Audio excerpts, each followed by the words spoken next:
My name is Stephen Coulson. I'm an associate at Holmes Miller Architects, and I was the architect for Paisley Town Hall. Holmes Miller were the lead designer and the architect for Paisley Town Hall from inception to completion. We also dealt with the interior design, the acoustics, the theatre design, and the BIM management under the umbrella of our team. From the beginning, it had a very, very strong brief. The client was very aspirational. They knew that they had a lovely historic building, but they knew that that building was very tired and it was underused and it was potentially in danger of being lost if they couldn't bring it back. So from the start, they really wanted to cram it full of as much community function and multifunctionality as possible and bring it back to life as a sort of live building for the community. So it was a real privilege to work within that beautiful historic shell, but take it from something that had stopped functioning and bring it back to life.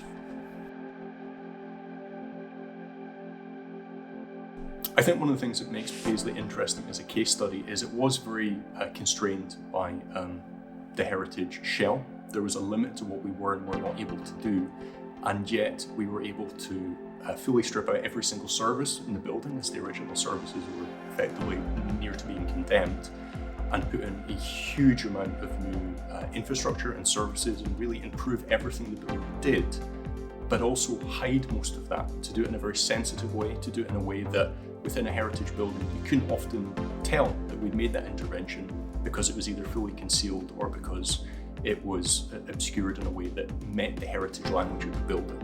So we lifted it up to modern standards while still keeping it very much grounded in its original heritage language. As a best built environment venue for a conference, it's a good building probably for two reasons. This was a building that, as I say, was in danger of being lost. There's a huge amount of embodied carbon in this building. It's 140 years old, it's incredibly monolithic. There are 1.5 meter thick stone walls everywhere, and it would have been a great shame to demolish all that, turn that into waste, and try and build something new.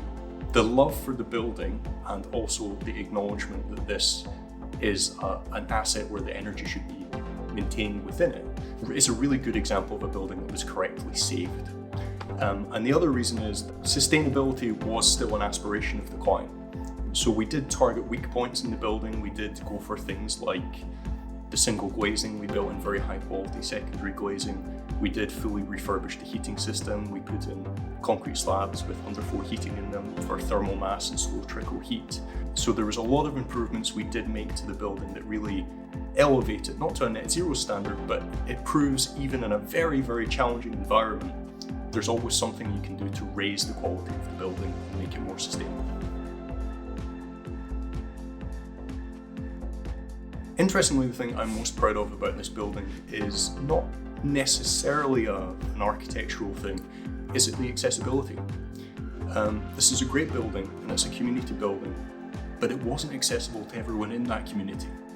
When we started, there were 4 floors, but there were many, many sub-levels and mezzanines, and it was a bit of a sort of Escher-esque nightmare of staircases. Taking that and sort of sensitively adjusting the plan to put in lifts and ramps and to make the building mostly wheelchair accessible for the first time ever was a really big success in my view, and doing so in a way that didn't hurt the heritage character I think was an even bigger success. And there's a variety of other accessibility things that we really wanted to put in so every single person in the community would feel welcome, whether that was kind of changing places toilets or gender neutral toilets or things like that, just the way that you could approach the building, everyone in the community should have access to. The brief was very aspirational. They wanted this to be one of the finest venues in the west of Scotland. They wanted it to attract people, and we really think we've done that. When we started, the building had maybe 4 or 5 event rooms in it, but only 1 or 2 of them were being used because it was dilapidated, the rooms couldn't be used, they were filled with furniture or they were archived. The building had kind of closed itself down to the minimum it needed to do, and we've opened it back up again. And if you have a very vibrant living community building, that regenerates the whole local area. That helps local business, that helps people want to come back into the town centre, it helps local places to get food, transport. So it really was viewed as a destination point and a catalyst for the wider community, and particularly for the arts community.